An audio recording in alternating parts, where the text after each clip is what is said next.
What's your process, if we can ask? Just, I mean, when you first read a script, how do you absorb the material? Well, you have to read it about 3 or 4 times, and then you have to sort of, in your head, chronicle the order of events as they happen.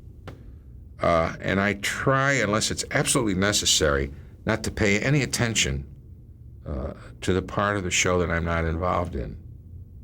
Because there's a great deal I'm not supposed to be privy to, And I don't want to go and do a scene and say, well, gee, I know what happens, so maybe I better do this. No, because that has nothing to do with it.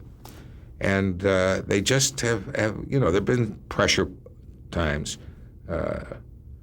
Walter Matthau, God bless him, they used to say that he would put his lines on a tape recorder at night, and next morning he'd have them up here in his head. Just leave them on.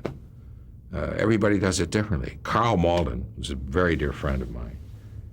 If reading, auditioning for a part was paramount to him getting it, he says, worst reader in the world.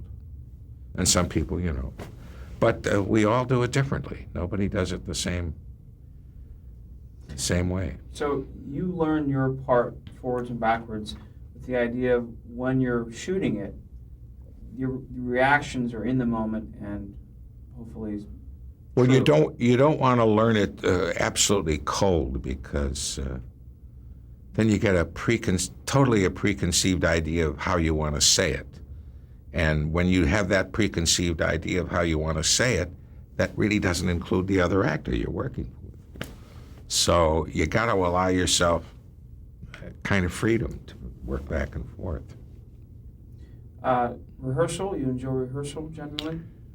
If the material is good. Unfortunately, you do so many things in television in which it's not the right director for the right thing, it's not the right person for this, for that, and you reach a point when you've done as many as I have, you don't gripe about it. I mean, you go and you get there on time and you know your work and you do it. That's it.